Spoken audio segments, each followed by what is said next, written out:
Grace stood in the snow watching the last flames consume her barn. Everything she owned gone. The smell of burning hay mixed with something worse. Her cattle. Then she saw the kerosene tin. This was no accident. Before she could even process the devastation, 5 riders appeared on the street. Nathaniel Breckenridge dismounted with a cold smile. "Mrs. Ashford, I heard about your unfortunate fire." He pulled out a document. "Your loan is now due immediately. You have 24 hours to pay $180, or I take your land tomorrow." Grace's world tilted. No money, no barn, no way out. Breckenridge leaned in. "Unless you'd like to accept my offer, $200, cash, today." She drew herself up, voice steady despite the terror. "My answer is no." "Then I'll see you tomorrow, Mrs. Ashford, when your land becomes mine." The morning sky hung low and gray over Wyoming, heavy with the promise of snow that would not come for hours yet. The kind of cold that made breath visible, that turned the prairie into an endless stretch of white, interrupted only by fence posts and the occasional stunted tree. The kind of cold that killed. James Crawford had ridden fence line for 20 years, ever since his father first put him on a horse at age 14 before the war, before Catherine, before he learned that some winters lasted far longer than a season. Now at 34, with shoulders broad from labor and a scar running down his left cheek from a Confederate saber, he rode the northwestern boundary of his ranch with the practiced efficiency of a man for whom routine was refuge. His horse, a gray gelding named Smoke, picked its way along the fence with careful precision. The ground beneath them was frozen solid, had been for 6 weeks straight. Nothing short of dynamite would break it now. Jamie knew this the way a man knows the texture of his own calluses, intimate and unthinking. His mind occupied itself with the ordinary calculations of survival. Cattle count 143 head down, 2 from last week. Hay stores sufficient through March if the weather held. Calving season 6 weeks out, preparations needed. Tommy's schoolwork falling behind in arithmetic needed attention. The list was familiar, comforting in its predictability. Jamie had built his life on such lists, on tasks that could be completed, and checked off problems with solutions that did not require examining the hollow space where his heart used to be. Then he saw her. A small dark figure in the valley below, in the cemetery that served the scattered homesteads and ranches of the territory. Even from 400 yards away, even with the glare of sun on snow half blinding him, Jamie could see the futility of what she was attempting. The woman wore black, full morning dress, impractical for work, already soaked through at the hem from kneeling in snow. She was swinging something. A shovel. Bringing it down again and again against ground that would not yield, that could not yield, that had been frozen into something more stone than soil. And beside her, resting in the snow with the patience of the dead, a small pine coffin. Jamie reined in Smoke. The gelding snorted, breath steaming. For a long moment Jamie simply sat there, looking down into the valley, and something in his chest that had been frozen for 16 years began very slowly to crack. He had seen this before, had lived this before. Same cemetery, same frozen ground, different woman, different coffin. Catherine dead at 22, their son who never drew breath. The memory rose sharp and immediate. The Presbyterian minister's voice thin in the winter wind. His father and 2 hired hands taking turns with the shovel, the work brutal and slow. Jamie himself standing useless, his hands wrapped in bandages because he had torn them bloody, trying to dig the grave himself the night before, alone weeping, refusing to believe that effort and will could not somehow undo what had been done. The woman below swung the shovel again. The impact rang out across the valley metal on ice, and Jamie saw her stagger from the shock of it traveling up the handle into her shoulders. She caught herself, raised the shovel again. He touched his heels to Smoke's flanks and started down the slope. As he drew closer, recognition came. Grace Ashford, the widow who had claimed the hardscrabble 160 acres 2 miles east last autumn after her husband died in a logging accident. Jamie had seen her in town perhaps 3 times, always alone, always with that particular quality of determination that came from having no choice but to be strong. She was younger than he had thought. Mid-20s perhaps, though grief had aged her, had carved lines around her eyes and mouth that should not have been there for another 20 years. Small-boned, maybe 5'4", with dark hair pulled back severely and a face pale enough to suggest she had not eaten properly in some time. The wind was fierce in the valley, howling across the open ground with nothing to stop it. It carried sound away, which was why she did not hear Jamie's approach. She was entirely focused on the ground before her, on the impossible task she had set herself. Jamie dismounted slowly, quietly, 30 yards out. Led Smoke the rest of the way on foot. Close enough now to see the dark circles under her eyes. Close enough to see that she had been crying, that the tears had frozen on her cheeks in thin tracks of ice. Close enough to see the small coffin clearly. It was homemade. Rough pine boards carefully fitted and sanded smooth, lined with what looked like white linen, built with care by someone who had never built such a thing before and prayed they would never have to again. Grace swung the shovel. The blade rang against the frozen earth. She staggered, caught herself with visible effort, drew breath, her whole body shaking with cold or exhaustion, or both, raised the shovel for another attempt. "Ma'am," Jamie said quietly. She spun, and the shovel came up like a weapon, and for a moment they stood frozen in tableau. The widow, with her makeshift arms, the stranger on foot hands carefully visible and empty. Between them, the small coffin and the unbroken ground. Her face was gray with exhaustion and cold, but her eyes, even hollow with grief, held something that Jamie recognized from his own mirror. That refusal to surrender. That stubborn insistence on dignity, even when dignity seemed absurd. "I don't need help," she said. Her voice was breaking threads of it, fraying into something close to desperation, but the words themselves were firm. Jamie looked at the coffin, looked at the frozen earth unmarked except for the dozens of shallow scrapes where the shovel had failed to penetrate, looked at her hands trembling even as they gripped the wooden handle.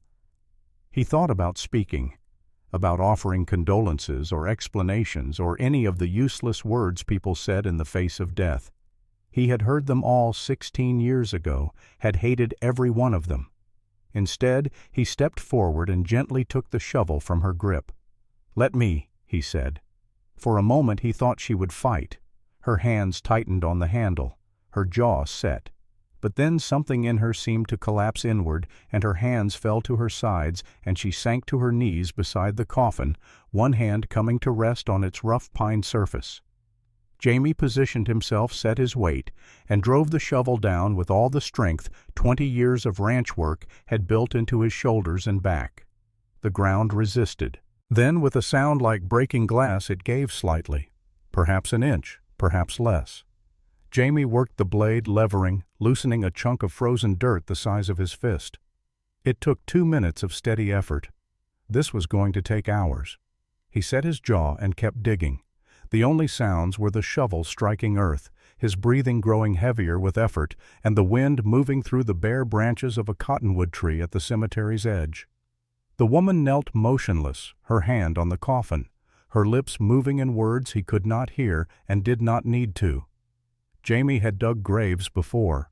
In the war, too many to count, shallow holes scraped into red Virginia clay for boys who would never go home. After the war, for ranch hands killed in accidents, for neighbors taken by disease, for his father who died too young from a heart that simply stopped. And for Catherine, for the wife he had loved and the son he never met. He knew the weight of this work. Knew the way it settled into your shoulders and stayed there aching long after the physical effort ended. An hour passed, maybe more. Time moved strangely in cold like this, in grief like this. Jamie's shoulders burned. Sweat froze on his neck despite the temperature. He had cleared perhaps 18 inches of depth, maybe 2 feet in diameter. The hole looked impossibly small. The work looked impossibly far from done. The sound of approaching horses made him look up. 2 riders came over the ridge to the east. Sam Porter and Bill Hayes, his hired hands. They must have realized he had been gone too long come looking.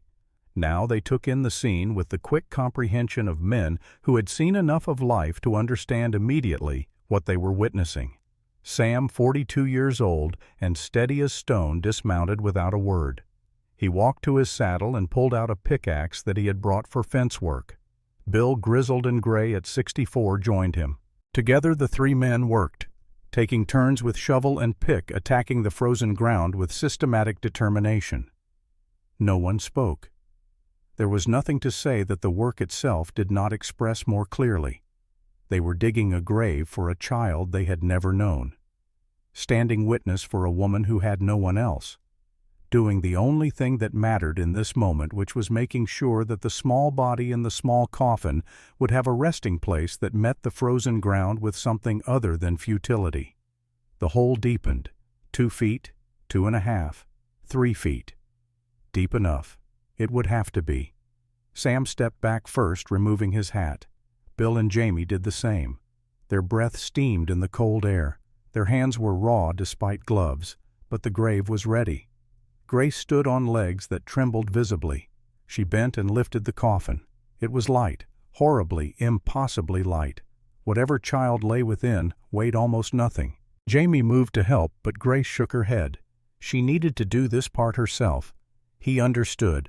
Some burdens could not be shared. She knelt at the grave's edge, her black dress spreading in the snow around her like ink in water. With shaking arms, she lowered the coffin into the earth. It settled with a soft sound that seemed too quiet for something so final. Grace stayed kneeling, staring down. Her lips moved again, soundless prayers, or perhaps just the child's name spoken one last time. Jamie reached into his coat and pulled out the worn Bible he always carried, a habit from childhood reinforced by war, maintained through the long years after. He was not sure he believed anymore in the God these pages described, but he believed in the words themselves, in their power to shape chaos into something bearable. His hands were stiff with cold as he opened to Isaiah. The pages were familiar, creased from use. "Ma'am," he said gently, "if you'd permit me." Grace looked up at him with eyes that seemed to have seen through to the other side of sorrow and found nothing there. She nodded once. Jamie's voice was steady as he read, "He shall feed his flock like a shepherd. He shall gather the lambs with his arm and carry them in his bosom." The words from Isaiah felt inadequate, felt like every word always felt in the face of death, small and fragile against the enormity of absence. But they were all he had, all anyone had, these promises of comfort and care in some distant heaven, while the frozen earth waited to receive its own. He continued reading verses about children and mercy and the Lord's tender keeping. His voice was the only sound besides the wind, which seemed to grow quieter as he spoke, or perhaps he simply stopped hearing it. Grace's shoulders began to shake. Then the sobs came, wrenching sounds torn from somewhere deep, the kind of grief that could not be contained or controlled. Jamie kept reading. "The Lord is nigh unto them that are of a broken heart, and saveth such as be of a contrite spirit."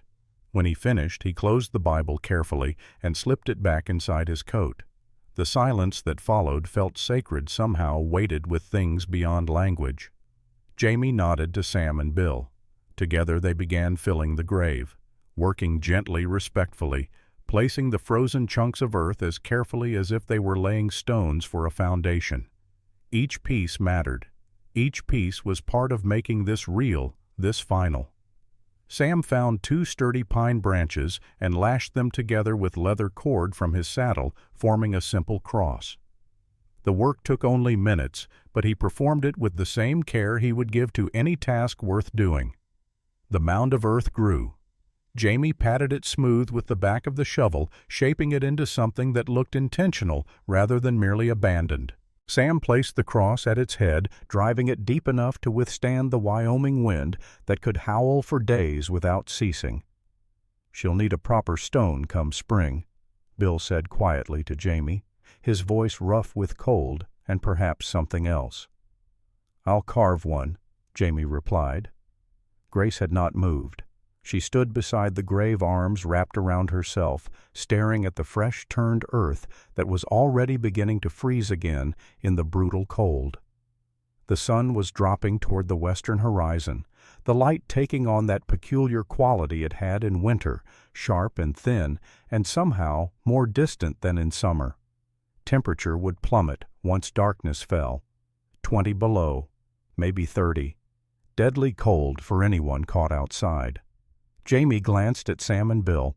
They understood without words the way men who had worked together for years could communicate entire conversations in a look. "We'll head back to the ranch," Sam said, touching his hat brim toward Grace. "Ma'am, you have our sympathies." Bill nodded his agreement, started to speak, stopped, nodded again. Sometimes there were no words. They mounted and rode off, leaving Jamie alone with the widow. But not quite alone. Even as Sam and Bill disappeared over the ridge, another rider appeared from the opposite direction, coming from town at an easy pace. Nathaniel Breckenridge sat tall in his saddle, dressed in clothes too fine for riding in winter, a man who wanted everyone to know he could afford to be impractical. 48 years old, owner of the only bank in the county, holder of mortgages on half the homesteads in the valley. He had the smooth face of a man who did not do physical labor and the cold eyes of a man who saw other people primarily as opportunities.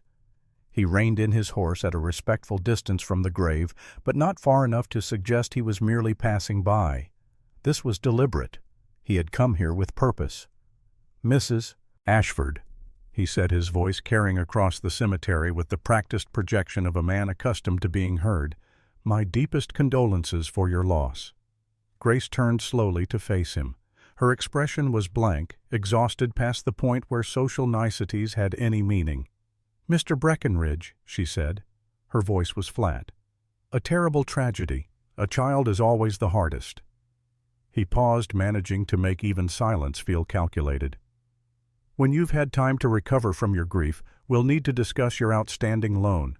The payment is due March 1st. That's 7 weeks from now. $180 remaining." Jamie felt something cold settle in his gut. The timing of this was not accidental. The location was not accidental. Breckenridge had known she would be here, had chosen this moment deliberately. "I understand," Grace said. Her voice held no inflection at all. Breckenridge inclined his head, touched his hat brim with false courtesy, and turned his horse away. He rode north toward town, his back straight, his pace unhurried. A man with all the time in the world because he owned most of it. Jamie watched him go, memorizing the set of those shoulders, the particular angle of that hat, storing it away for future reference. War had taught him that some men were enemies whether you wanted them to be or not. He turned back to Grace. She was staring at the grave again, as if the brief interruption had not happened, as if nothing existed beyond this small mound of earth and what lay beneath it. "Where's your place?" Jamie asked quietly. 2 miles east. I'll follow you home. Make sure you get there safe." For a moment, he thought she would refuse. Pride seemed to war with exhaustion on her face. Then she simply nodded and walked to her horse tied to the cemetery fence. She mounted stiffly, moving like someone much older than her years, someone whose body had forgotten how to perform even simple tasks without conscious effort. Jamie swung onto Smoke and followed as she rode out of the cemetery. He kept his distance, not crowding her, giving her what privacy could be given when trailing someone across open prairie. The sun was setting behind them now, painting the snow orange and pink in that brief window when winter could look almost beautiful.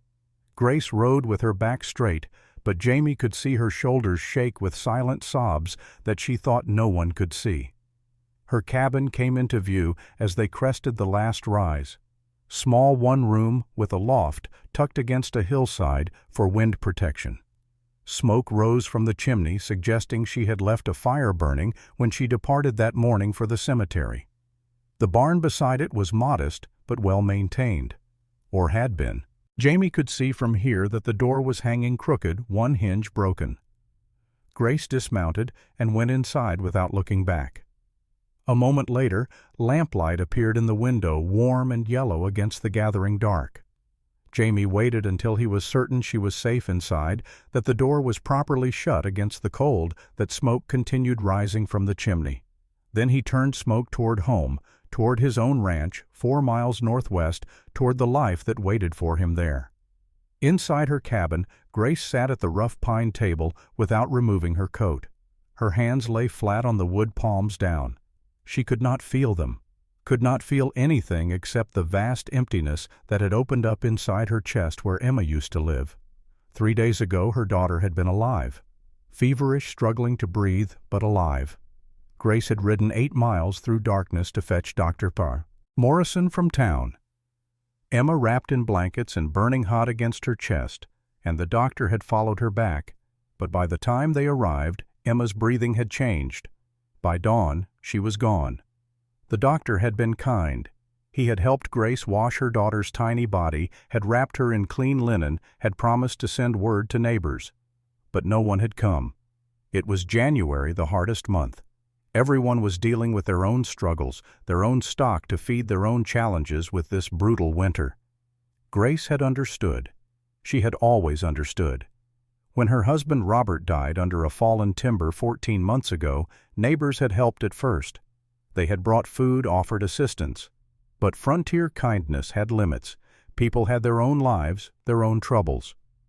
Eventually, everyone drifted back to their own concerns, and Grace was alone again.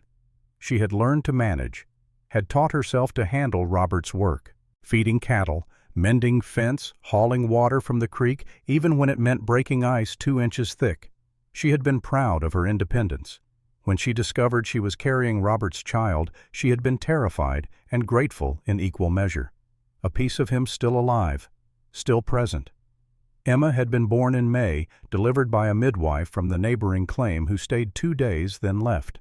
Grace and Emma alone together. It had been enough. More than enough. The baby's weight in her arms, the sound of her breathing at night, the way she would grip Grace's finger with surprising strength. Until 3 nights ago when the fever came sudden and burned so hot. Grace had built the coffin herself yesterday, measuring carefully using pine boards Robert had saved for building a crib. The irony was not lost on her. She had lined it with fabric from her wedding dress, white linen carefully cut and sewn. Emma deserved something beautiful. This morning she had loaded the coffin onto her wagon and driven to the cemetery, unloaded it herself, picked up the shovel with grim determination, fully intending to dig the grave alone. But the ground had defeated her. After 2 hours of futile effort, her arms shaking, her hands blistered, she had made almost no progress. Then he had appeared. James Crawford. She knew his name from town, knew he ran one of the larger ranches in the territory, had a reputation for fair dealing and quiet competence. He had taken the shovel without hesitation, had not asked questions or offered empty platitudes, had simply dug. When his men arrived, they had dug too. 3 strangers working in the cold to help her bury her daughter. The kindness of it broke something inside her that all the grief had not managed to touch. All the fierce independence she had cultivated, all the walls she had built to survive alone, they crumbled in the face of simple human compassion, freely given with no expectation of return. Grace finally moved, pulling off her coat with hands that barely functioned. She added wood to the stove and stood close to it, trying to thaw. But the cold she felt was not the kind that heat could touch. Tomorrow she would wake up, and Emma would still be gone. The day after that, the same. An endless succession of days without her daughter. She thought about the rancher reading from his Bible, the steadiness of his voice, the way he had stayed until the grave was filled and marked, the way he had followed her home to ensure she arrived safely. Maybe surviving alone was not the same as living. Maybe there was another way. But tonight she was too tired to think about it.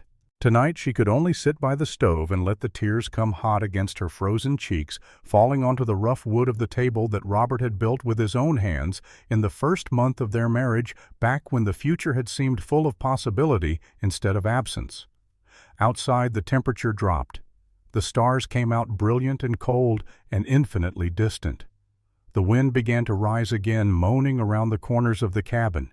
And somewhere in the darkness a coyote called lonely and persistent, answered by another far away. Jamie rode through the gathering night with smoke's steady rhythm beneath him and his thoughts circling like crows around carrion.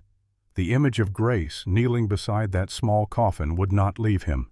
kept overlaying with the image of himself 16 years ago, kneeling beside Catherine's grave in this same cemetery, in this same frozen ground. He had been 18 when he enlisted. Young and stupid and full of the kind of certainty that evaporates the first time you see a man die badly. He had fought for 4 years, learned to kill efficiently, learned to sleep through artillery, learned that courage and cowardice were often indistinguishable in the moment. He came home at 22 to find his father struggling with the ranch, his mother dead from influenza, and Catherine Miller still waiting for him.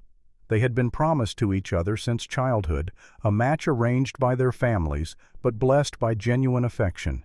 She was beautiful and kind and patient with his nightmares. They married within a month of his return. She was pregnant within 2. Everything should have been perfect. The complications started early. The midwife had warned them, but what could they do? Stop the pregnancy? Impossible. So they waited and hoped and prayed, and when Catherine's time came, the labor lasted 2 days. Jamie paced outside the bedroom door, listening to her scream, helpless, in a way that war had never made him feel helpless. When the midwife finally emerged, her face told him everything before her words did. Catherine had bled too much. The baby, a boy, had never breathed. They were both gone within an hour of each other. Jamie had buried them together, Catherine holding their son in her arms for eternity, and something in him had frozen solid that day. For 16 years he had kept that ice intact, had built his life around it, had told himself that he was content with work and solitude and the kind of surface pleasures that required no emotional risk. Now, riding through winter dark, with the image of another woman's grief fresh in his mind, he felt that ice beginning to crack, and it terrified him. His ranch appeared over the final rise. Larger than Grace's homestead, the product of 3 generations of Crawford labor. The main house was solid timber, 2 stories built by his grandfather in 1852. The bunkhouse where Sam and Bill slept. The barn that could hold 30 horses comfortably. The corrals and sheds and all the infrastructure of a working cattle operation. Lamplight showed in the main house window. Tommy would be waiting probably at the table with his schoolwork spread out trying to focus despite being hungry for supper. Jamie stabled. Smoke brushed him down despite his own exhaustion, made sure the gelding had feed and water. The work was automatic soothing in its familiarity. Inside the house warmth hit him like a wall. Tommy looked up from his arithmetic problems, 7 years old, with dark hair like Jamie's and gray eyes that were too serious for his age. "Uncle Jamie," the boy said. "You were gone a long time." "I was. Sorry for keeping supper waiting." "I already ate. There's stew on the stove." Jamie ladled out a bowl, sat across from Tommy at the table. The boy watched him with that particular intensity children develop when they are trying to understand the adult world. "Where did you go?" Tommy asked finally. "Helped someone." "Who?" "A lady. She needed help burying her baby." Tommy was quiet, processing this. Then, "That's sad." "Yes." "Is she gonna be okay?" Jamie looked at his nephew, at the boy who had lost his own parents 2 years ago to the same influenza that had taken Jamie's mother. Tommy knew about death, knew about grief, knew about the particular loneliness of being left behind. "I don't know," Jamie said honestly. "I hope so." "Are you going to help her more?" The question was simple. The answer was not. Jamie thought about Grace's face, gray with exhaustion and cold. Thought about her hands trembling as they released the shovel. Thought about that small coffin and the loan payment due in 7 weeks, and Breckenridge's calculated cruelty in bringing it up mere minutes after a burial. He thought about 16 years of emotional ice of safety purchased at the cost of everything that made life worth living. "Yes," he said. "I'm going to help her." Tommy nodded, satisfied, and returned to his arithmetic. Jamie finished his stew without tasting it, staring at the table's worn surface planning. Tomorrow he would load a wagon, firewood, supplies, whatever he could spare. He would ride to her homestead and offer help, and she would probably refuse because people like her, people like him, people who had survived too much, always refused at first. But he would persist, because someone had to, because leaving her alone felt like a betrayal of something he could not quite name, but recognized nonetheless. Because maybe, just maybe, helping her would begin to thaw the ice that had kept him frozen for so long. Outside, the temperature continued to drop. The wind began to howl. And in a small cabin 2 miles to the southeast, a widow sat alone by a dying fire, trying to find the strength to face another day without the child she had loved more than life itself. The night stretched long and dark between them. But morning was coming, as it always did, with all the promise and threat that implied. Jamie woke at 4 in the morning, as he had every morning for the past 20 years. The habit was military forged during the war, when dawn meant survival or death depending on how quickly you could move. Now it simply meant he had extra hours to work before the sun rose. But this morning was different. This morning he had barely slept at all. Every time he closed his eyes, he saw Grace Ashford kneeling beside that small coffin, saw her hands trembling as she released the shovel, saw Breckenridge sitting on his horse like a vulture already calculating profit from her grief. $180 due in 7 weeks. Jamie knew what that meant. Grace was a homesteader on 160 acres of marginal land. Her husband had been dead 14 months. She had just lost her only child. The odds of her having $180 saved were approximately 0, which meant Breckenridge would foreclose, would take her land for pennies on the dollar, would add it to his growing collection of properties acquired through legal theft. Jamie had seen it happen to others. Good people, hard workers crushed by circumstances and debt, and men like Breckenridge who understood that the law could be a weapon if you knew how to wield it. He dressed in the dark, moved quietly so as not to wake Tommy. Downstairs he built up the fire in the stove, put coffee on to boil, started making breakfast. Oatmeal, simple and filling. The same thing they ate most mornings.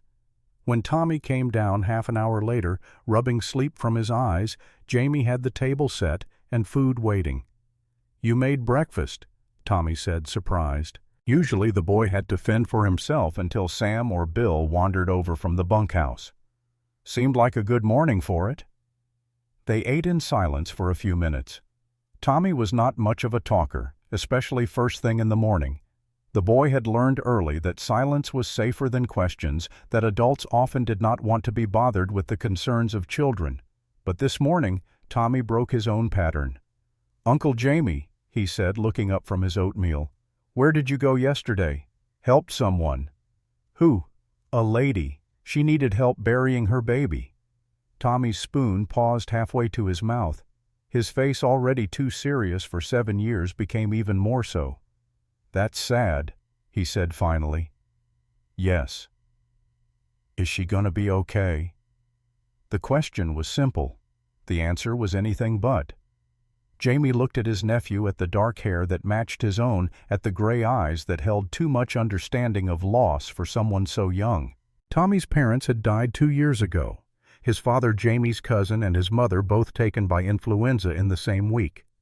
Jamie had ridden 3 days to collect the boy, had brought him back to the ranch, had done his best to provide food and shelter and some semblance of stability. But he knew he was failing in important ways. Tommy needed more than just food and shelter. Needed softness, gentleness, the kind of emotional nurture that Jamie had forgotten how to provide if he had ever known in the first place. "I don't know, Tommy," Jamie said honestly. "I hope so." "Are you going to help her more?" There it was, the question that had kept him awake most of the night. Was he going to help? And if so, why? What did he owe to a woman he barely knew? But even as he formed the question, he knew the answer. He owed her nothing, but he owed himself something. Owed himself the chance to be the kind of man who did not look away when someone needed help. The kind of man he had been trying to become ever since the war taught him what happened when good men stayed silent. "Yes," Jamie said, "I'm going to help her." Tommy nodded, satisfied with this answer in a way that suggested he had known it already, had just needed the confirmation. He returned to his oatmeal. After breakfast, Jamie went to the barn and began loading a wagon. He worked systematically, thinking through what Grace would need most. Firewood first. He had plenty cut and split and dried. He loaded enough to keep her warm for 2 weeks at least. Food supplies from the ranch stores. Flour coffee, dried beans, salt pork. A dressed rabbit he had shot the previous evening before riding to the cemetery. Tools. He noticed her barn door hanging crooked, the broken hinge. He found spare hardware in his workshop. By the time the sun came up, the wagon was full. Sam appeared from the bunkhouse, took one look at the loaded wagon, and nodded his understanding. "The widow?" he asked. "Yeah." "Good man, boss." Sam's voice held approval. "She's gonna need more than words." Bill emerged a moment later, moving slowly in the cold. At 64, his joints complained about winter mornings, but his mind was sharp as ever. "Her husband Robert was a good man," Bill said, watching Jamie secure the load. "Died too young. She's been alone too long." Jamie swung up onto the wagon seat, took the reins. Sam and Bill would handle the morning work. They knew the routine as well as he did. The ride to Grace's homestead took 40 minutes. Jamie used the time to plan what he would say, how he would approach this. You could not just show up with charity and expect people to accept it. Not people like Grace, who clearly valued their independence above comfort.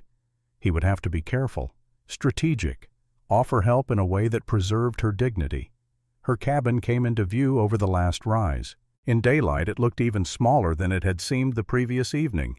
One room maybe 16 by 20 feet, loft above for sleeping, barn to the side, modest and weathered. Smoke rose from the chimney. She was awake at least, alive and functional, which was more than some people managed in the immediate aftermath of burying a child. Jamie drove the wagon into the yard and climbed down. A moment later, Grace emerged from the cabin. She looked worse than she had yesterday, if that was possible.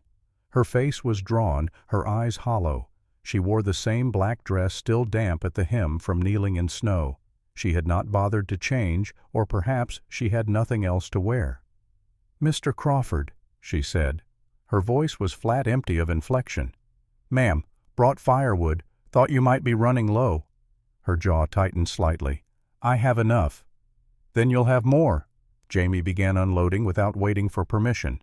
This was one of the things he had learned in the war. Do not ask for permission to do the right thing. Just do it.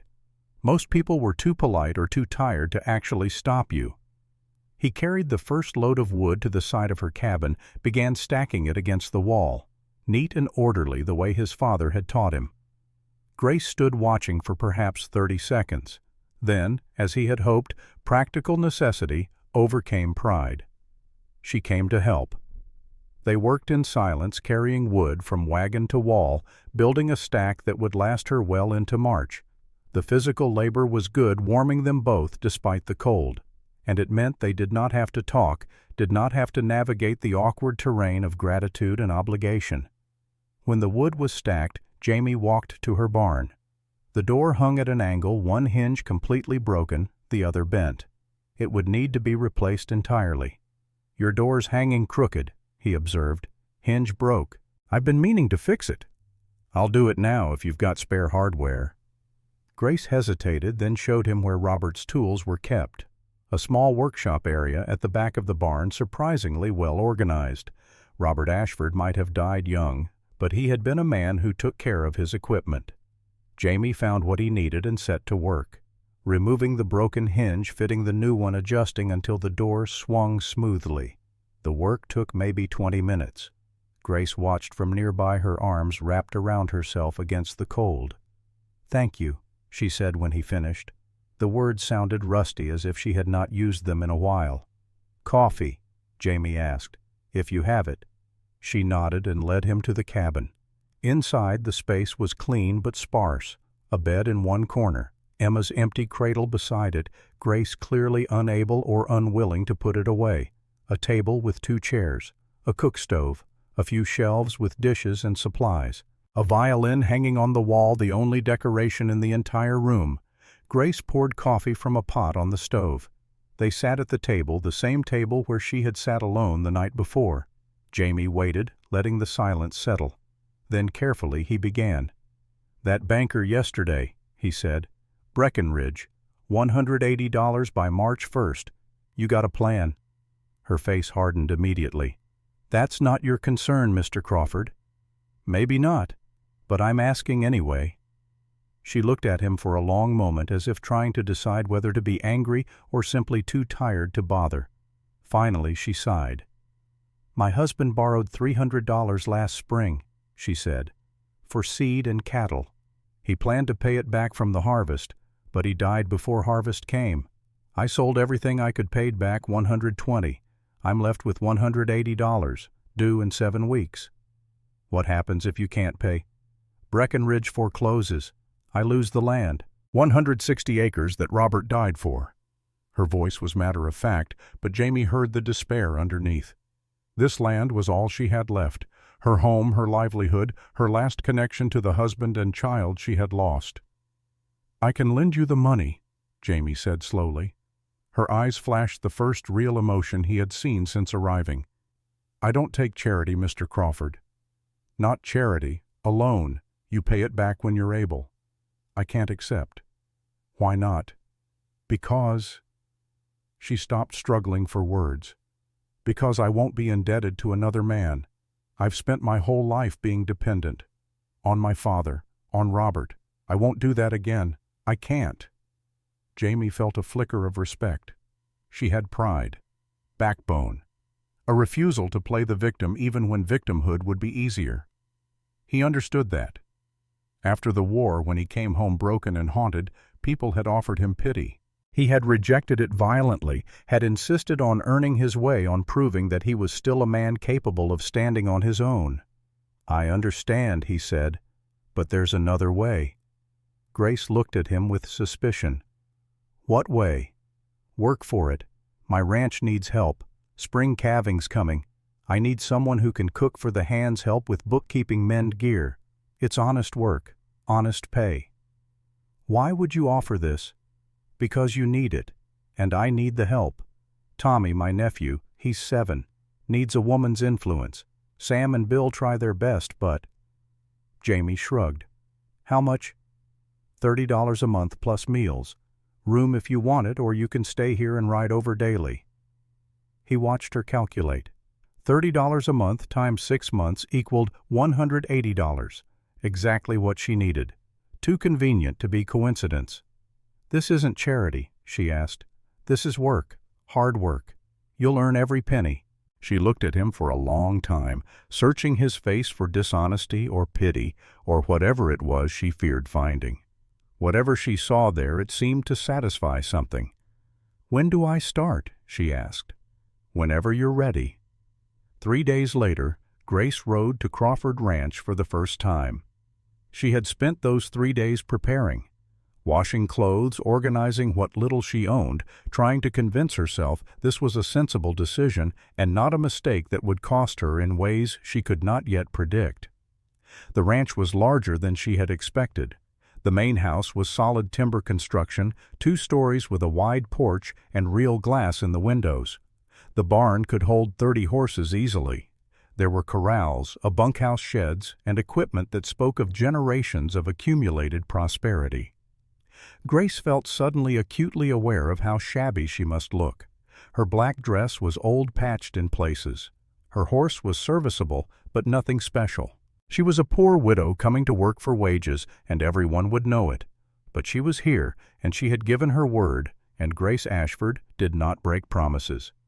Jamie was in one of the corrals working with a young horse, teaching it to accept a saddle, moving with the patient persistence of someone who understood that rushing only made things take longer. He saw Grace and walked over. "Mrs. Ashford," he said, "glad you came." "I said I would." He led her toward the main house. Up close it was even more impressive. Solid construction, well maintained, the kind of home that took decades to build. Inside, the space was clean but clearly lacking a woman's touch. Functional furniture, no decoration, everything arranged for efficiency rather than comfort. This was a house where men lived, where work got done, where sentiment had no place. A small voice came from the kitchen area. "Uncle Jamie." Grace turned and saw the boy. Tommy Crawford, 7 years old, dark hair like his uncle's eyes that were far too serious. He stood in the doorway watching her with the careful wariness of a child who had learned not to trust easily. Jamie made introductions. "Tommy, this is Mrs. Ashford. She's going to help around here." Tommy said nothing, just looked at Grace with an intensity that was almost unsettling. Grace knelt down to be at eye level with him. This was important. Children could sense condescension, could tell when adults were performing kindness rather than feeling it. "Hello, Tommy," she said. "You can call me Miss Grace if you like." Tommy stared at her. Then, with the brutal honesty of children, he asked, "Did your baby die?" Grace heard Jamie inhale sharply, preparing to scold, but she raised a hand, stopping him. "Yes," she said to Tommy, her voice steady. "Her name was Emma. She was very sick." "That's sad." Tommy said, his tone matter-of-fact. "My mama and papa died too. From the sickness. Uncle Jamie takes care of me now." Something in Grace's chest cracked open. This boy understood. He knew what it meant to lose, to grieve, to keep going when going seemed impossible. "Then we're both lucky to have him," she said. Tommy considered this with the same serious concentration he seemed to give everything. Then he nodded, satisfied. Jamie showed Grace around. The kitchen with its large stove and ample supplies. The pantry stocked with basics, but clearly managed by men who viewed food as fuel rather than pleasure. The office where ranch records were kept, ledgers stacked in what appeared to be random order. "Sam and Bill come in for noon meal and supper," Jamie explained. "Breakfast they manage themselves, mostly. What do they usually eat? Beans, bacon, biscuits when Bill tries to make them. Results vary." Grace looked at the kitchen with a critical eye. She could work with this, would work with this. This was honest employment, the first she had ever had outside her own home, and she would prove herself worthy of it. She started immediately. Took inventory of the pantry, began planning meals for the week, found flour and started making bread dough, kneading it with the rhythm her mother had taught her 20 years ago. By noon, when Sam and Bill came in for their meal, she had stew simmering and fresh bread cooling on the counter. The two men stopped in the doorway, clearly surprised to find a woman in the kitchen. "Boss didn't tell us we had a lady cooking," Sam said, looking at Jamie with something like amusement. "Didn't want you cleaning up just for show," Jamie replied. Bill sniffed the air appreciatively. "That smells like real bread." "It is real bread," Grace said. "Sit down, please." They sat. Grace served the stew, sliced the bread, poured coffee. The three men ate in respectful silence, the kind of quiet that spoke of hunger, being satisfied by food that was more than merely edible.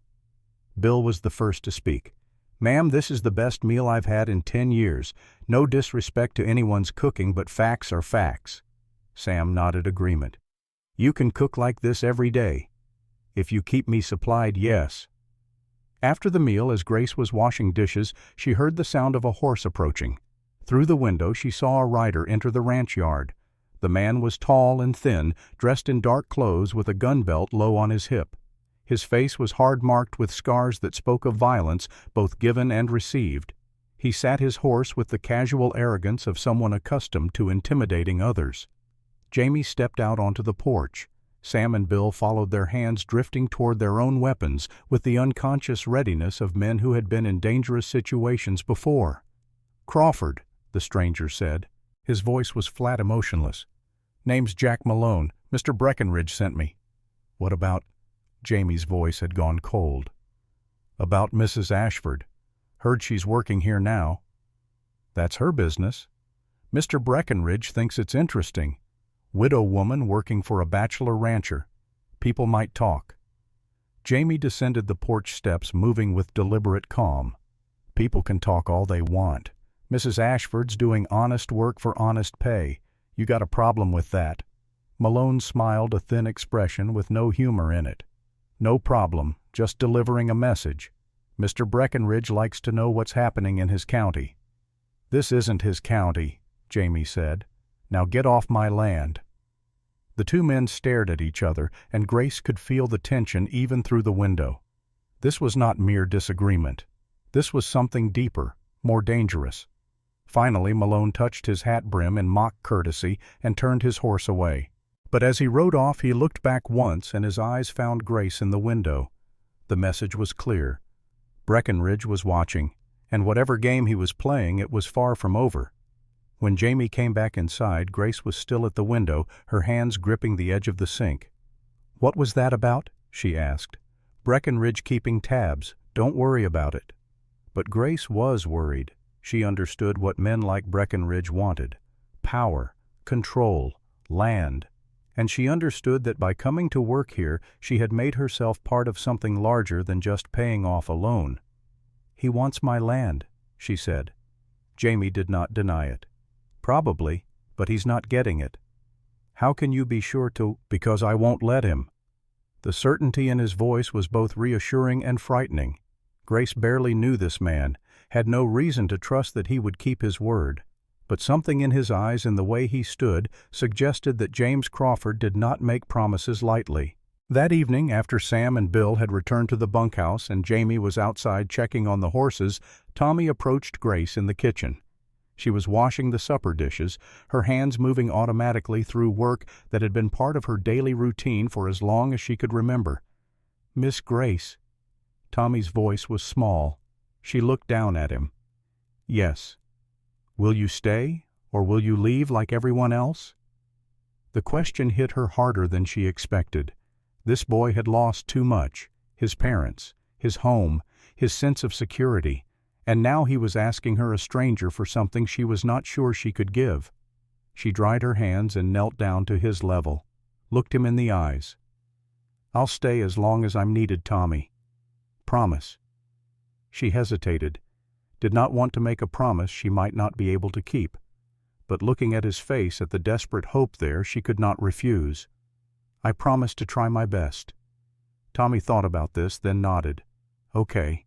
As he ran outside to find his uncle, Grace stood slowly, her knees protesting. She looked around the kitchen at the clean dishes drying, at the bread she had baked, at the floor she had swept. This was honest work. This was earning her way. And maybe, just maybe, it was also the beginning of something else. Something she was not ready to name, but could feel nonetheless, growing in the spaces between words and glances. Jamie appeared in the doorway. He had been standing there, she realized, had heard her exchange with Tommy. "Thank you," he said quietly, "for being honest with him. I won't lie to a child, Mr. Crawford. They've been lied to enough." "Jamie," he said, "you should call me Jamie." "Only if you call me Grace." He nodded. "Grace it is." They stood there, neither moving, both aware that something had shifted between them. Some boundary had been crossed, some new understanding reached. Outside, the sun was setting, painting the snow in shades of orange and pink. The temperature was dropping again, the way it always did in Wyoming winters, brutal and unforgiving.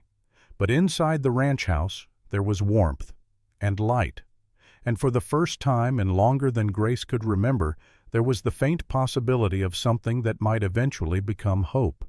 She thought about Emma, buried under frozen ground 2 miles away. Thought about Robert, gone for 14 months. Thought about all the loss that had brought her to this moment, standing in a stranger's kitchen, making promises she was not sure she could keep. But she also thought about Tommy's face when she agreed to stay.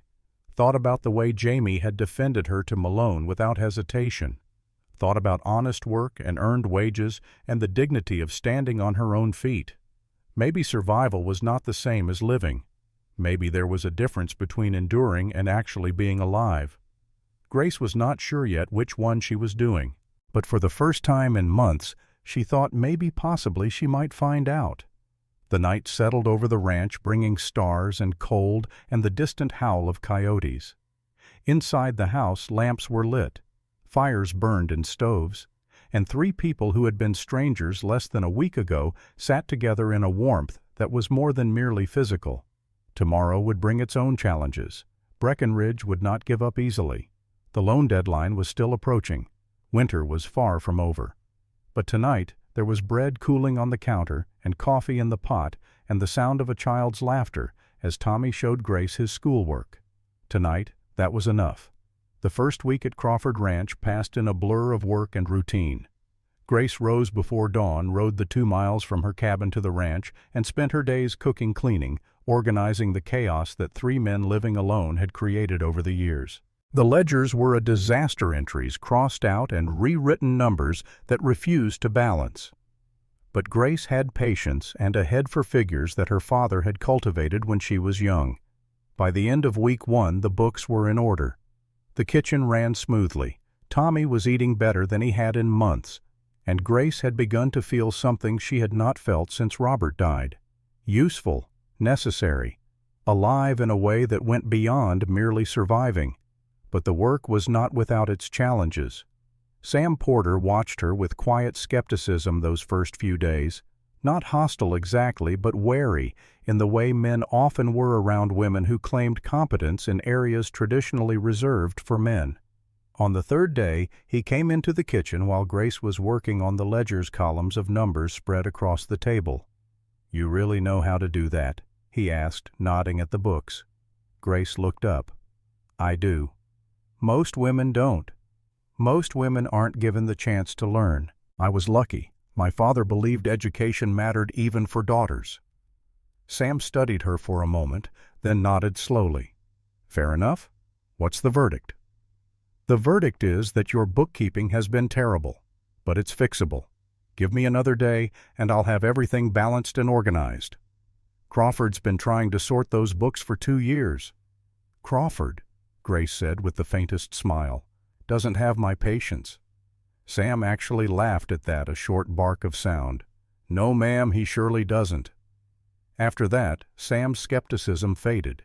He began treating Grace with the same matter-of-fact respect he showed Jamie and Bill, which was perhaps the highest compliment he could give. Tommy was a different challenge altogether. The boy was polite always, but distant. He ate the meals Grace prepared, answered when spoken to, but otherwise kept to himself. He would disappear after breakfast, spending hours outside doing whatever 7-year-old boys did when left to their own devices. Grace understood. Tommy had lost too much too young. Every new person in his life was a potential source of pain, another attachment that might be ripped away. Better to keep everyone at arm's length than risk caring and losing again. But Grace was patient, and she recognized in Tommy something of herself, that particular kind of loneliness that came from being surrounded by people who were kind but could not truly understand. Late one afternoon, she found him sitting alone by the corral fence, watching the horses with an expression of such profound sadness that it broke her heart. She approached slowly, giving him time to notice her to run if he chose to. "Mind if I sit?" she asked. Tommy shrugged, which she took as permission. They sat in silence for several minutes. Grace had learned in her own grief that sometimes silence was better than empty words. "When Emma died," Grace said finally, "I was so angry, at God, at the world, at myself for not being able to save her." Tommy looked at her, actually looked for the first time since they had met. "I still am sometimes," Grace continued, "but I'm learning that it's okay to be angry, and it's okay to be sad, and it's okay to miss people who are gone. I miss my mama," Tommy said, his voice barely above a whisper. "I know you do. Uncle Jamie's good to me, but he's not her. No one can replace your mama, Tommy, but that doesn't mean you can't love other people too. Love isn't a finite thing. It doesn't run out just because you've given some away." Tommy was quiet, processing this. Then he leaned against Grace just slightly, and she put her arm around his shoulders. They sat that way until the sun began to set, and Jamie called them in for supper. The town visit came at the end of the first week. Jamie needed supplies, and Grace needed to pick up a few things for herself. Tommy begged to come along, and Jamie agreed. The ride into town took an hour. It was a Saturday, which meant Main Street was busy with ranchers and homesteaders coming in for their weekly shopping. The general store would be crowded, the saloon already doing brisk business despite the early hour. Jamie tied his horse outside the store and helped Tommy down from the wagon. Grace dismounted on her own, smoothing her dress self-consciously. She had washed it as best she could, but the black fabric was faded and worn, and she knew she looked exactly like what she was, a poor widow working for wages. Inside the store, conversation stuttered and stopped.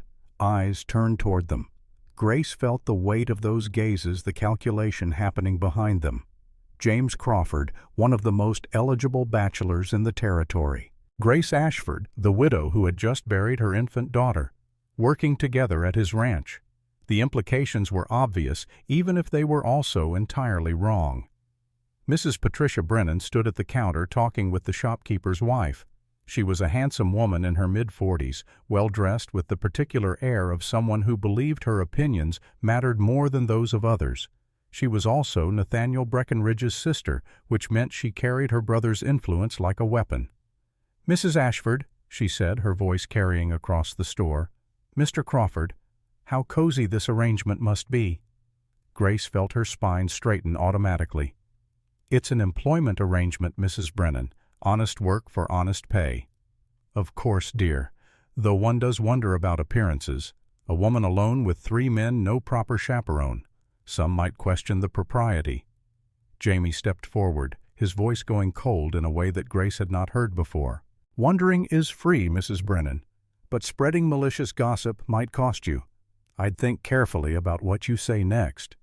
The shopkeeper looked nervous. "Now, Mr. Crawford, there's no need for—" "There's every need," Jamie interrupted.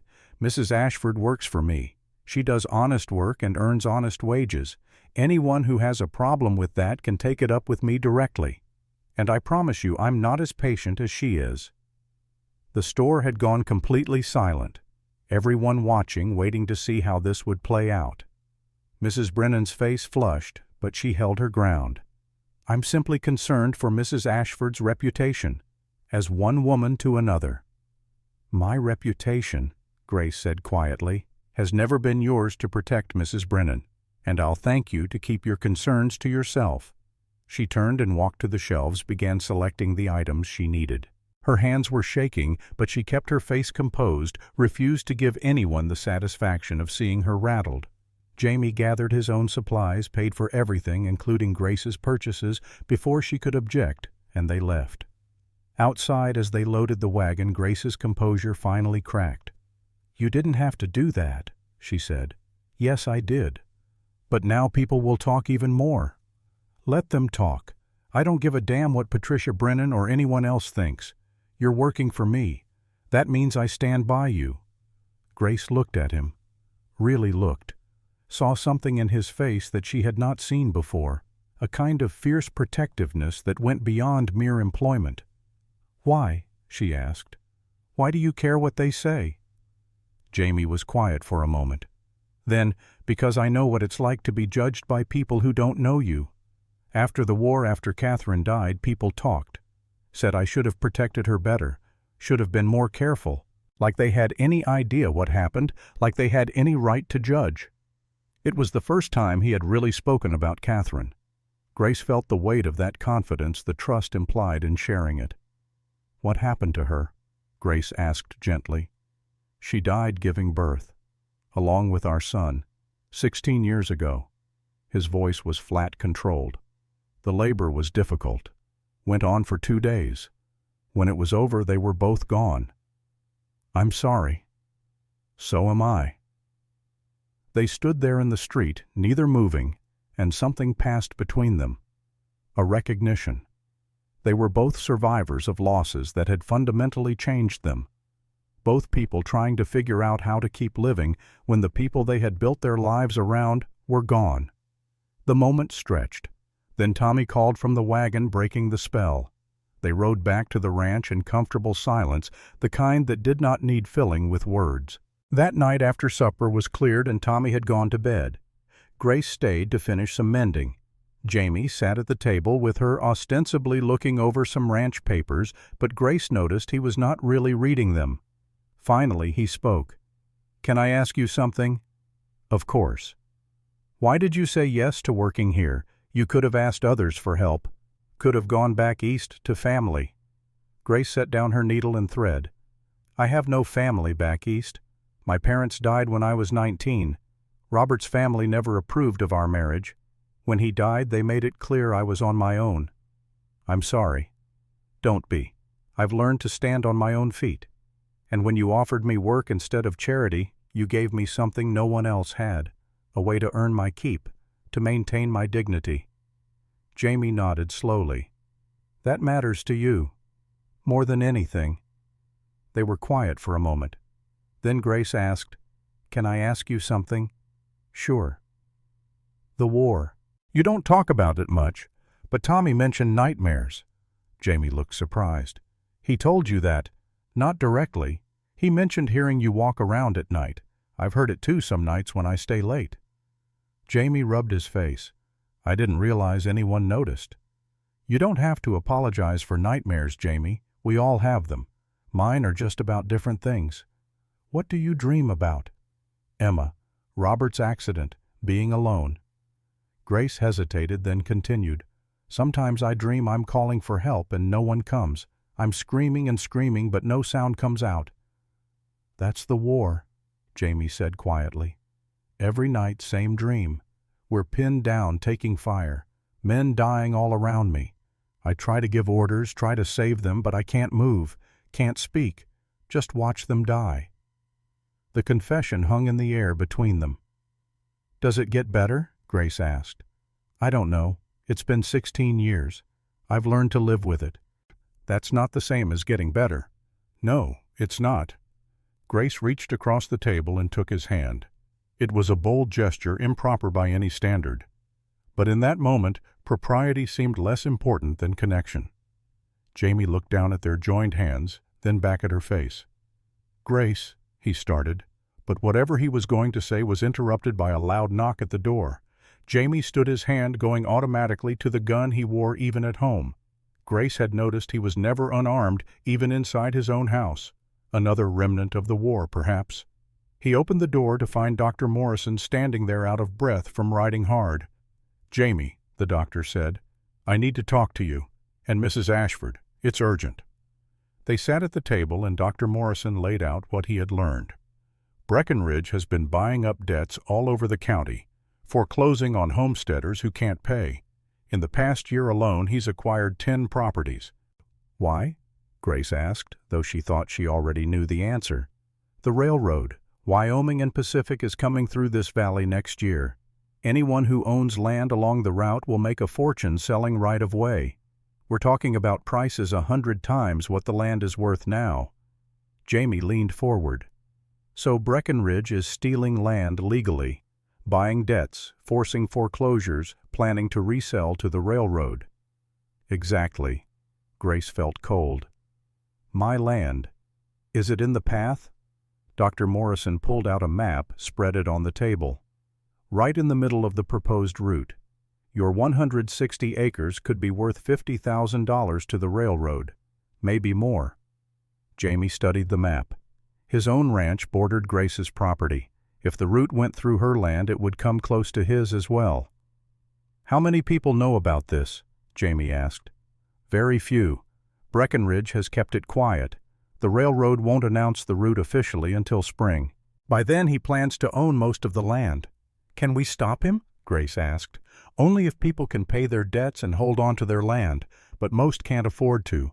We're talking about thousands of dollars total." Jamie's jaw tightened. "How much debt is out there if we wanted to save everyone?" "Rough estimate, $2,000, maybe more." The number hung in the air. It was far more than Jamie had in savings, more than he could raise without selling off significant parts of his ranch. "There's something else," Dr. Morrison said. "Breckenridge is getting impatient. He's hired men, rough men. If people won't sell willingly, I think he's prepared to make them want to leave." "You mean violence," Jamie said. "I mean, whatever it takes." After Dr. Morrison left, Grace and Jamie sat in silence. "This is bigger than my $180, Grace said finally. "Yeah. What do we do?" "I don't know yet, but we'll figure it out. Together." Grace looked at him. "Together. You're part of this now, whether you like it or not. Breckenridge wants your land. That makes this your fight as much as mine." The word "together" echoed in Grace's mind long after she rode home that night. It suggested partnership, equality, something she had never really had even in her marriage to Robert Kind as he had been. The blizzard struck without warning on a gray February morning. Grace had ridden to the ranch as usual, but by noon the wind had picked up, temperature plummeting.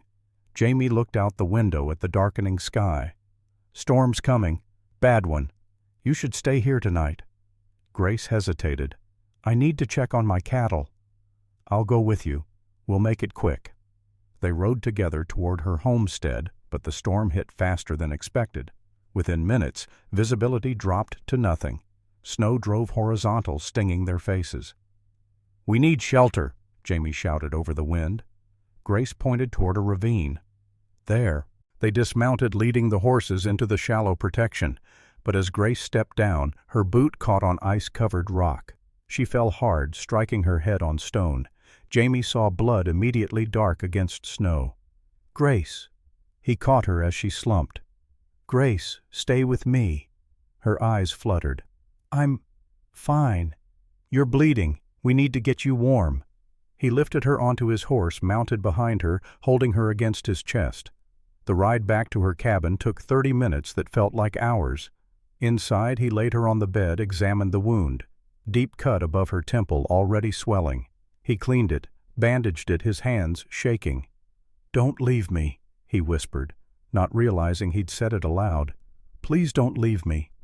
Grace's eyes opened. "Jamie, you scared me. God, you scared me." "I'm okay, just clumsy. You're not leaving this bed until morning. I'm staying here, no arguments." That night, trapped by the storm, Jamie sat beside her bed, and he realized he loved her. Completely. Terrifyingly. The ice around his heart had finally fully thawed. The weeks that followed fell into a pattern. Grace worked at the ranch 5 days a week, handling the cooking and bookkeeping with increasing confidence. Tommy continued to open up to her slowly but surely. They began reading together in the evenings, Grace teaching him from the few books Jamie owned. Jamie watched these sessions from across the room, pretending to work, but actually just listening to Grace's voice as she read aloud. There was something soothing about it, something that quieted the constant vigilance that had defined his life since the war. But underneath the growing domesticity, tension built. Breckenridge's men were seen around town more frequently. Jack Malone and others like him, professional intimidators who made their living from other people's fear. Small incidents began to occur. A homesteader's well poisoned, a barn fire that destroyed a season's worth of hay, cattle run off in the night. Nothing that could be proved, but the pattern was clear. Breckenridge was tightening the noose.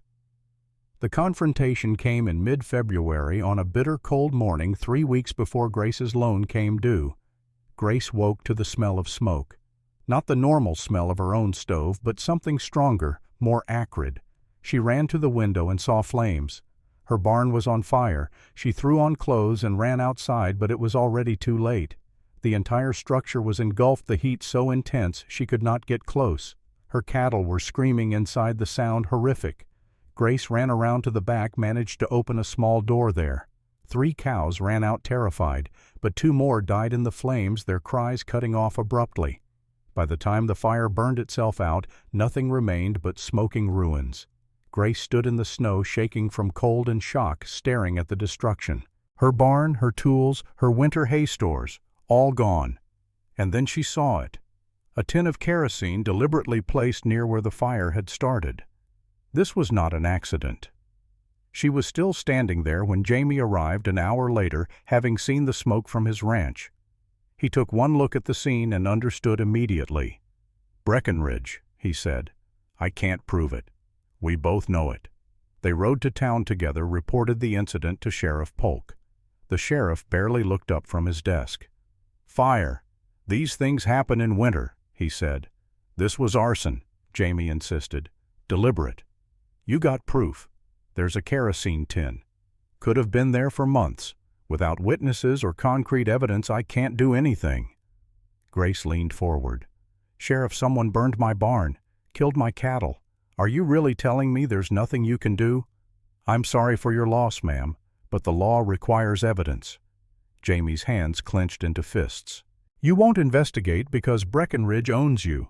How much did he pay for your loyalty?" Polk stood.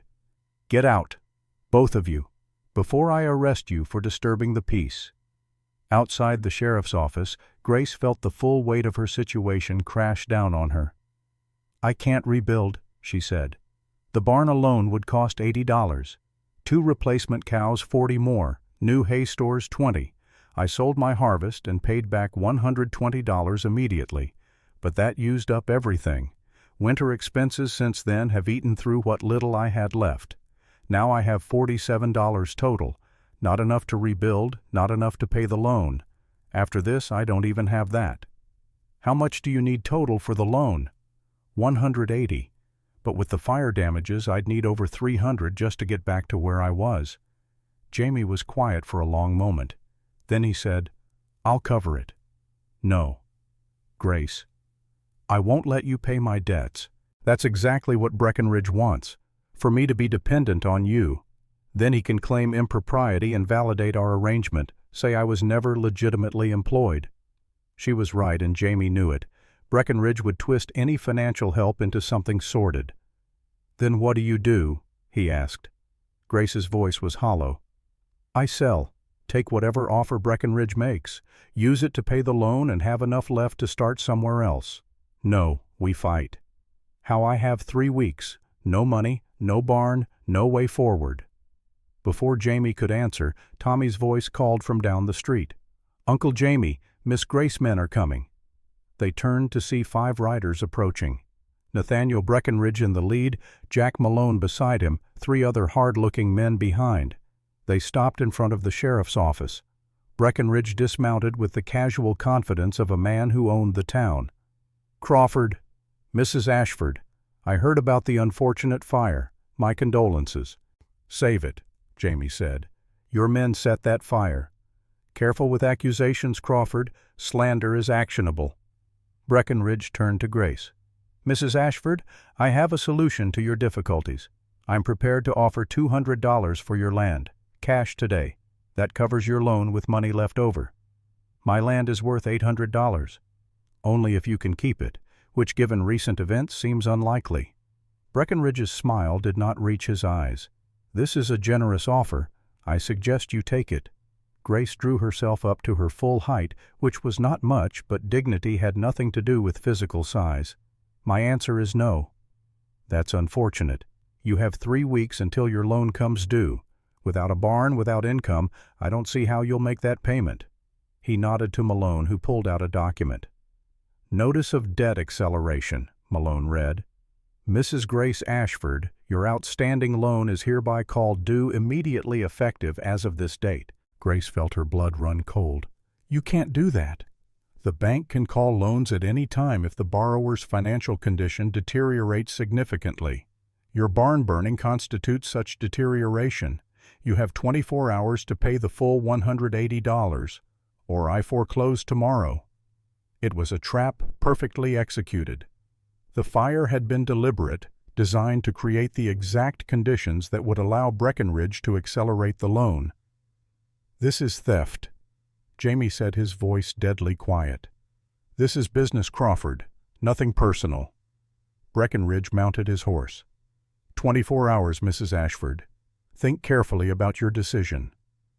They rode away, leaving Grace and Jamie standing in the street. He planned this, Grace said, her voice shaking with rage rather than fear. The fire, the acceleration, everything. He's been orchestrating this from the beginning. We need $180. Today. Where do we get it? They went to Jamie's ranch, gathered Sam Bill and Dr. Morrison, laid out the situation. I have $23 saved, Tommy said, appearing from the next room. He had been listening. My papa gave it to me before he died, said to use it for something important. The adults stared at the boy. Miss Grace is important, Tommy continued, holding out a tin box with his savings. This helps her stay right. Grace felt tears sting her eyes. She knelt down to Tommy's level. I can't take your money, sweetheart. Why not? You said love doesn't run out when you give it away. Maybe money's the same. Maybe if we all give some, there's enough. Out of the mouths of children, Sam spoke up. I've got $10. Not much, but it's yours. Bill nodded. 15 from me. Dr. Morrison pulled out his wallet. 30.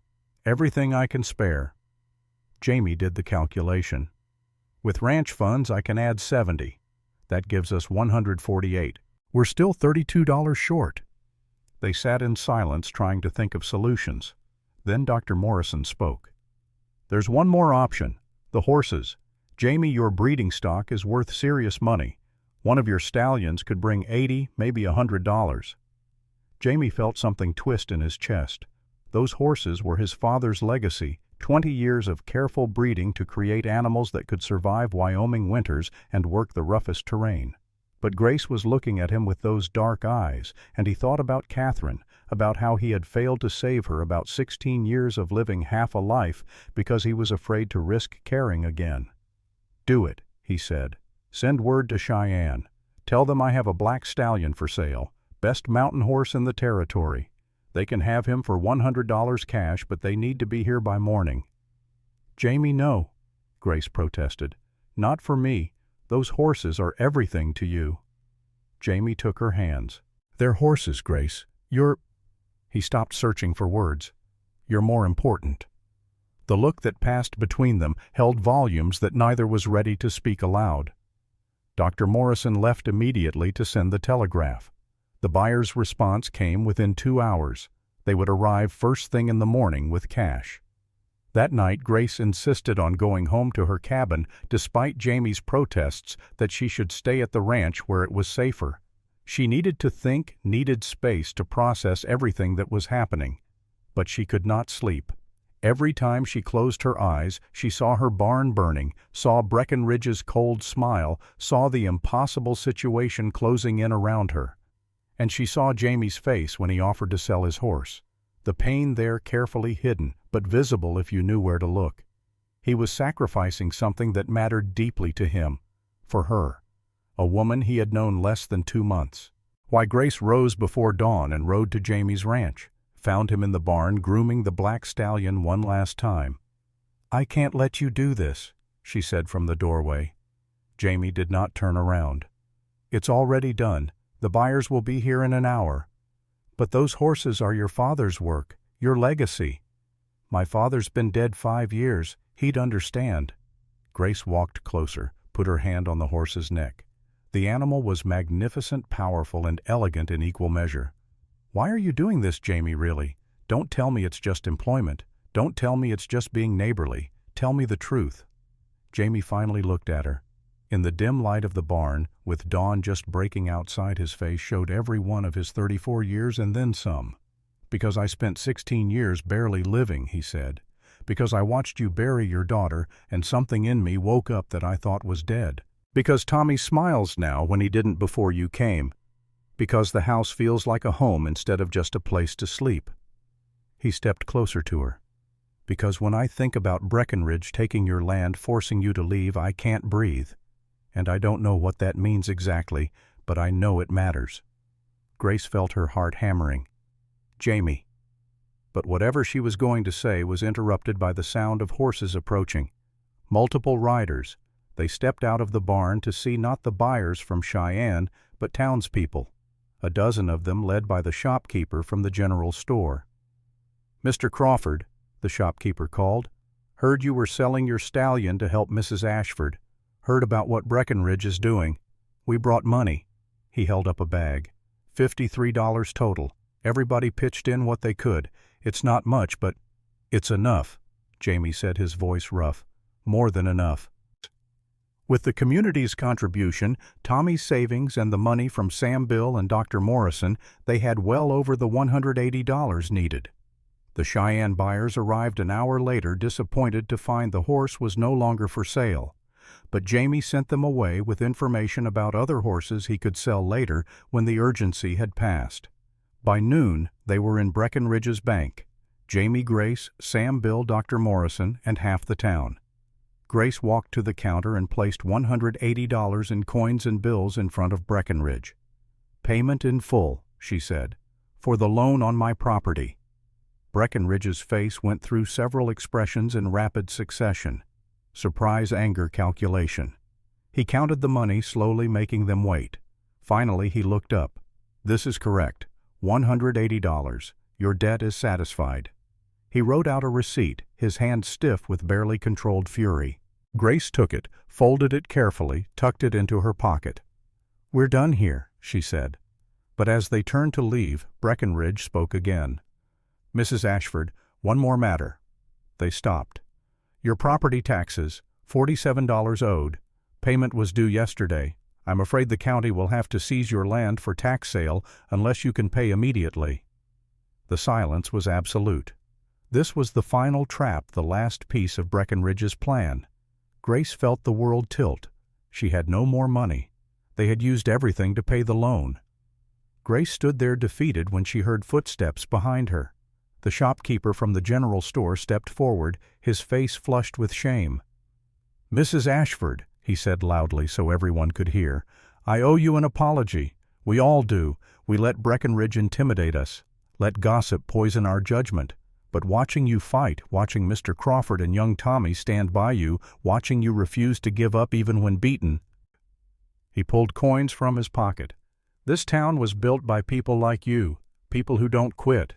I've got $5 for the taxes, and I'm ashamed I didn't offer it sooner." Mrs. Brennan, standing in the crowd, looked uncomfortable, but she said nothing. The blacksmith stepped forward next. "3 from me, and my apology, ma'am." The school teacher, tears in her eyes. $2. I'm sorry we failed you when you needed us most." One by one, townspeople came forward, the same people who had gossiped about Grace weeks before. Now they pulled coins from their pockets, bills from their wallets. Within minutes they had $50. Grace took the money with shaking hands and placed it on Breckenridge's desk. $47 for the taxes. The rest is for next year, paid in advance." Breckenridge had no choice. He processed the payment, his face a mask of controlled rage. Outside the bank, the crowd erupted in cheers. People clapped Grace on the back, congratulated her, told her they were proud she had stood up to Breckenridge. The shopkeeper approached her. "We should have helped sooner, Mrs. Ashford, should have stood with you from the beginning. But we're standing now." Grace could not speak, could only nod, overwhelmed by the sudden reversal. Jamie appeared at her side, steadying her with a hand on her elbow. "You did it," he said quietly. "We did it," she corrected. "I couldn't have done this alone." They rode back to the ranch together, Sam and Bill following behind. The victory felt surreal, too good to be fully believed. But that night, as they sat at Jamie's table with Tommy asleep upstairs, the reality settled in. Grace owned her land free and clear.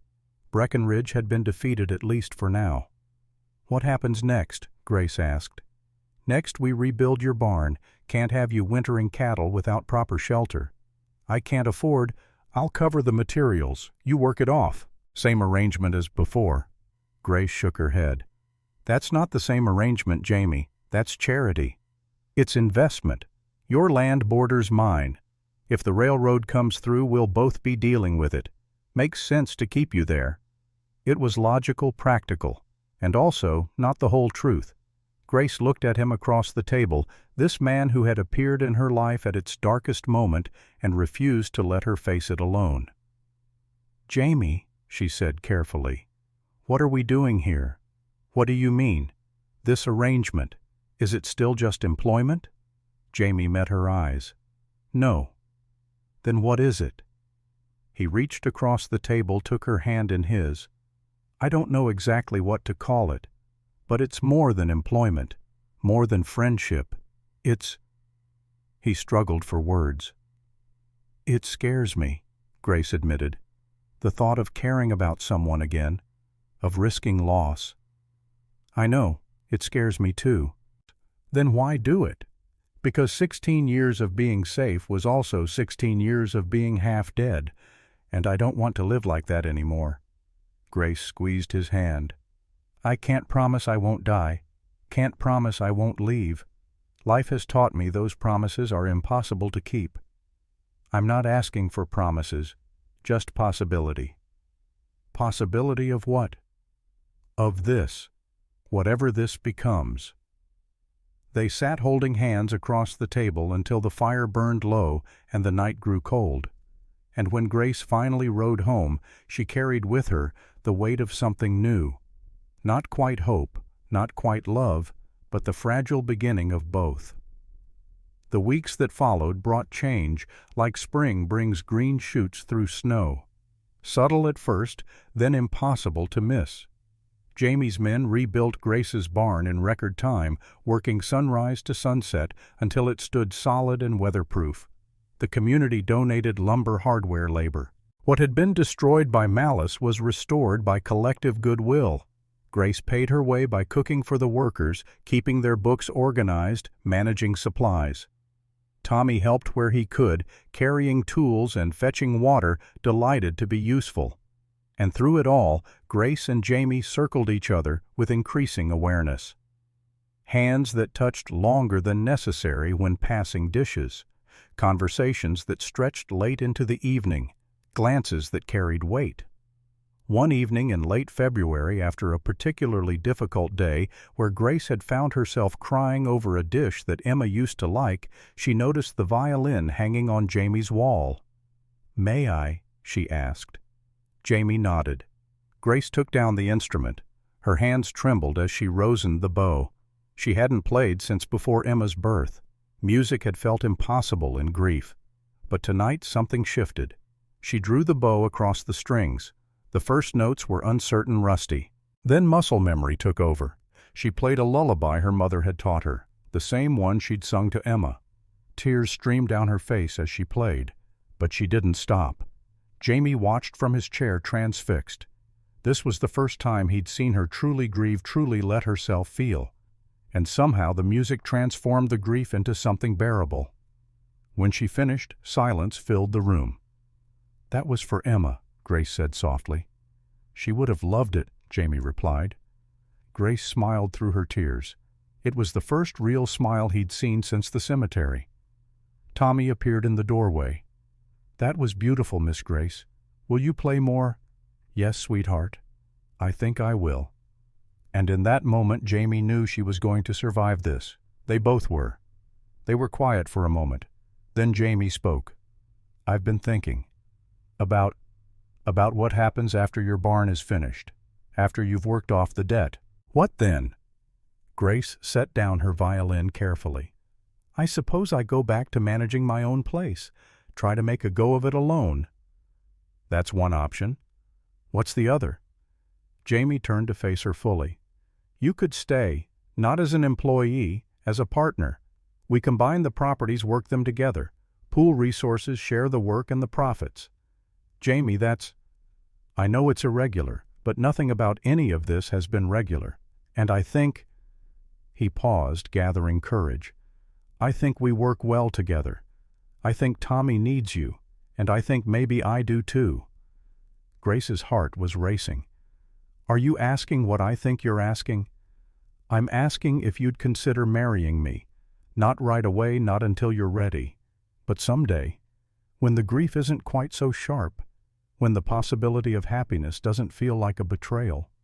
Grace looked at him, this quiet man with his scars visible and invisible, offering her something she had thought was lost forever. A future, a home, a chance at joy. "I need to show you something first," she said. They rode together through the moonlit night to the Valley Cemetery.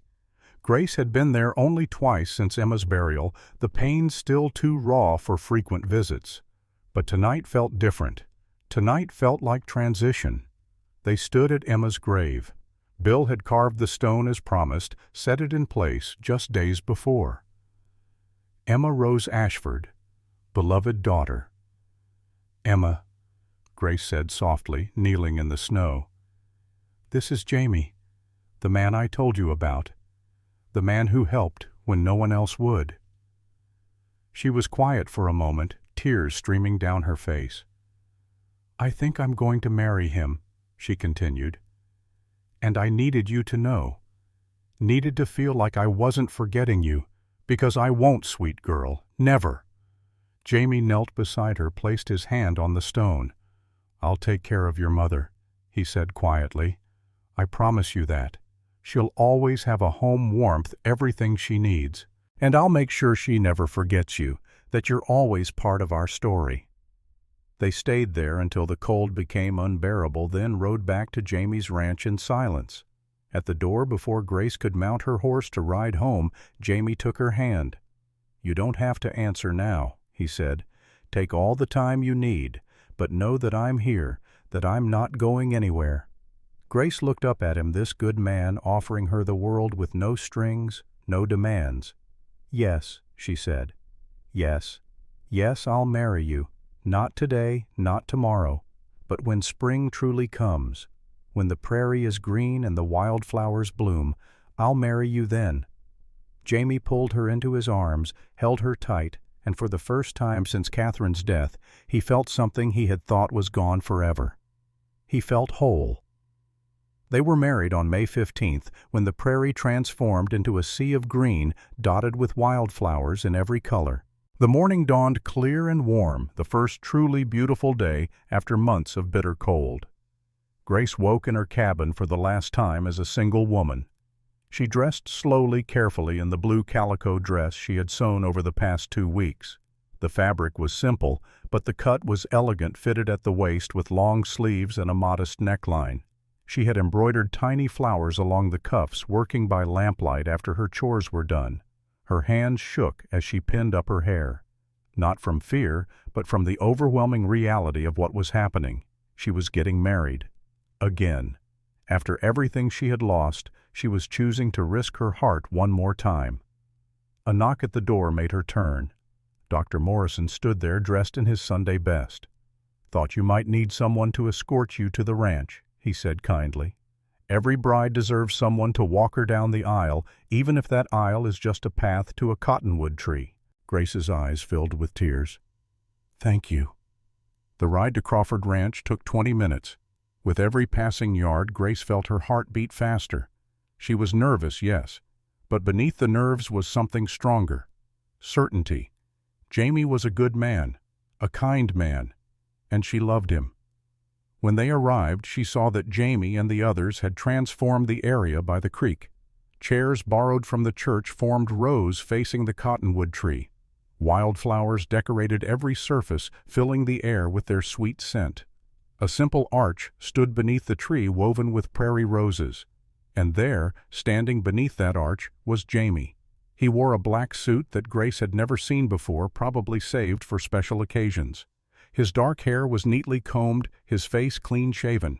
But what struck her most was his expression. Pure joy. No shadow of the pain he usually carried. Just happiness open and unguarded. Tommy stood beside him in a miniature suit, grinning widely. Sam and Bill flanked them both, looking uncomfortable in their formal clothes, but pleased nonetheless. A circuit preacher, Reverend Thomas, waited by the arch with his Bible open. Dr. Morrison offered Grace his arm. Together they walked down the makeshift aisle. The gathered friends stood ranch hands from neighboring properties, the shopkeeper and his wife, the blacksmith, the school teacher, even a few of the townspeople who had once gossiped but now came to show support. Grace's eyes stayed on Jamie, and his on her. When she reached the arch, Dr. Morrison placed her hand in Jamie's. "Take care of her," the doctor whispered. "With my life," Jamie promised. Reverend Thomas began, "Dearly beloved, we are gathered here today to witness the union of James Crawford and Grace Ashford." Grace barely heard the opening words. She was too focused on Jamie's hand holding hers warm and steady. On the way, he looked at her like she was the answer to a prayer he'd been too afraid to speak aloud. "Marriage," the Reverend continued, "is not to be entered into lightly but reverently, deliberately, and in accordance with the purposes for which it was instituted by God." Both Jamie and Grace knew this better than most. They had both loved and lost, both buried spouses. Both understood that marriage was no guarantee against pain, but they also understood that love, however brief, was worth having. "James," Reverend Thomas said, "do you take this woman to be your lawfully wedded wife, to have and to hold from this day forward for better, for worse, for richer, for poorer, in sickness and in health, to love and to cherish till death do you part?" Jamie's voice was strong and clear. "I do." "And do you, Grace, take this man to be your lawfully wedded husband, to have and to hold from this day forward for better, for worse, for richer, for poorer, in sickness and in health, to love and to cherish, till death do you part?" Grace thought of Robert buried these past 18 months, thought of Emma resting under the cottonwood in the Valley Cemetery, thought of Catherine and the son Jamie had lost. All of them were part of this moment. All of them had brought Jamie and Grace to this place. "I do," she said firmly. Jamie reached into his pocket and pulled out a ring.